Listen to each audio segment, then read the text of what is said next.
Our final guest today is Daniel Heckel, Community Outreach Coordinator for Marmion. Good afternoon, Dan. Good afternoon, Ellen. Can you tell us, what is Marmion? Marmion is a Catholic Benedictine college preparatory high school for boys, and it's been in the Fox Valley area since 1933.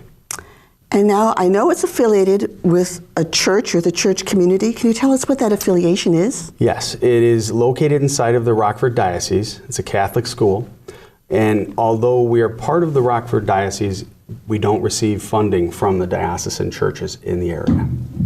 Now, so Marmion includes both the college preparatory school and there's other things as well? Correct. That are part of Marmion? Correct. So there's a lot of different programs that Marmion organizes in the area to help the communities. But the main organizations of Marmion consist of the Academy, the Abbey, Abbey Farms, the Priory, and the Priory in Central America. Can you tell us a little bit about what each of those do? Yep. The Academy, started by the monks from Jasper, Indiana in 1933, now comprises of 531 boys and grades 9 through 12. Okay. The Abbey was established in the 40s, became an independent abbey in the 50s, and it's been home to hundreds of monks since the inception, men and oblates committed to the work of God and serving to bring Christianity to the world. Sunday Mass is at 11 if you're ever interested in attending. The Abbey Farm, which people might recognize driving down Butterfield Road, is actually the way the Abbey has paid its bills since its inception. So the Christmas trees and the wreaths for a long time were their only sense of income. So about 15 years ago, the farm manager, Mr. Voren, said, why don't we make this a little bit more of a family atmosphere? And that's why he's expanded it.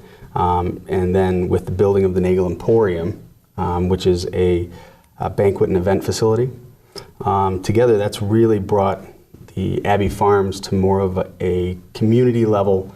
Pumpkin Days runs from the middle of September till Halloween, where your families can come out and pick up pumpkins and have fun, and it's right in the backyard, so it's nice and local. Finally, though, the one that people don't realize, and it's sort of our best kept secret. The monks from Jasper, Indiana came to Aurora and started Marmion Academy, but they're called through their mission to go out and continue that model. And so they started in the 60s a priory down in the San Jose Priory in Quetzaltenango, Guatemala. It's a mouthful. Wow. But there again, it's a school for young men in Central America.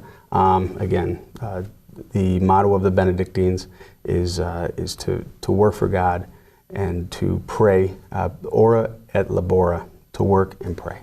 So.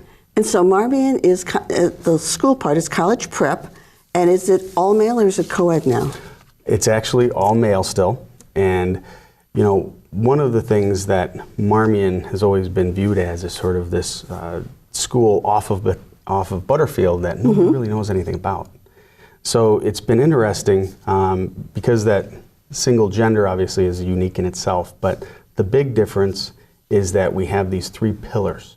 It's spirituality, academic excellence, and leadership.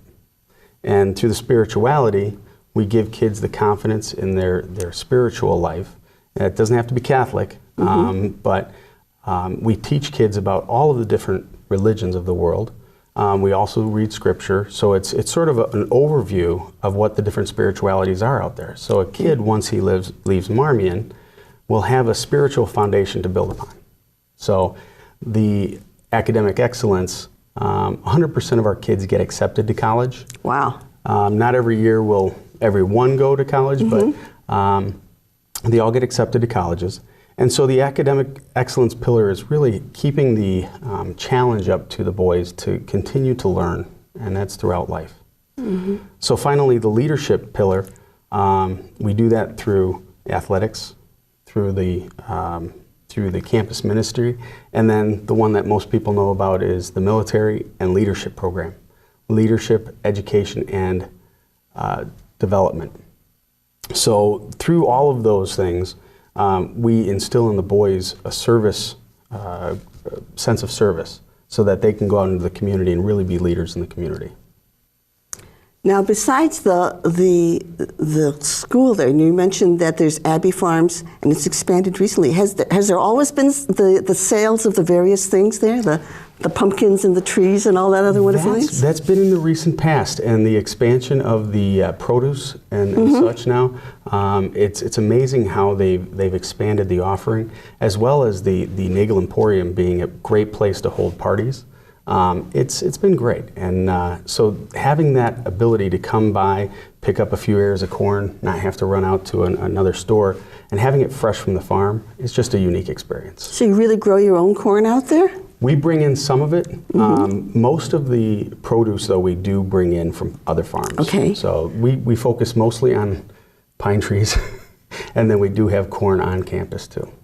So. And so do the students there participate in corning and treeing? No, the tree fields, they do participate in helping maintain the tree fields, but the corn fields are usually maintained by real farmers. So we want the corn to be edible and upright, right? Yep. But actually, one of the neat things at the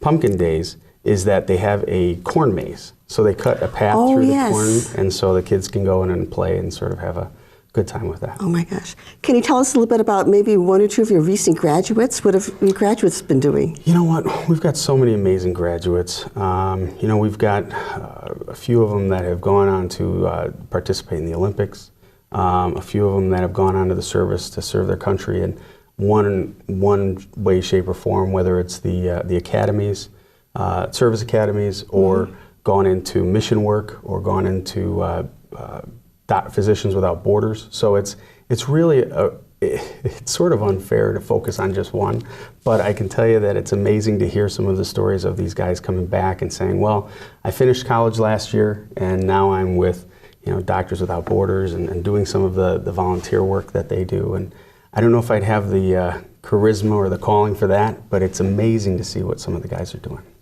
So how can people learn more about Marmion? If they want to learn more and maybe think about sending their son there, or other things about the various things you offer, how can they learn more? Yep. Well, you can always come by and see the campus. You can feel free to call me or call the Academy at 897-6936.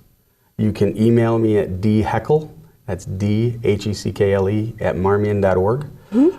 Or you can also drive through and take a look at the campus, and the signage for the Abbey Farms is very accessible. So just stop by and take a look. You can also find us on Facebook, Twitter, and as well at marmion.org on the website. Daniel, thank you so much for spending some time with us and telling us about Marmion. Thank you. Thank you, Ellen. And thanks for tuning in to Batavia Spotlight.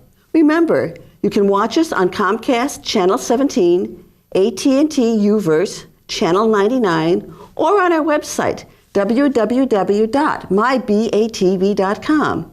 I'm your host, Ellen Huxtable, and we'll see you again next time. If you have any questions or comments, please contact us at 630-937-5413 or email us at info@mybatv.com.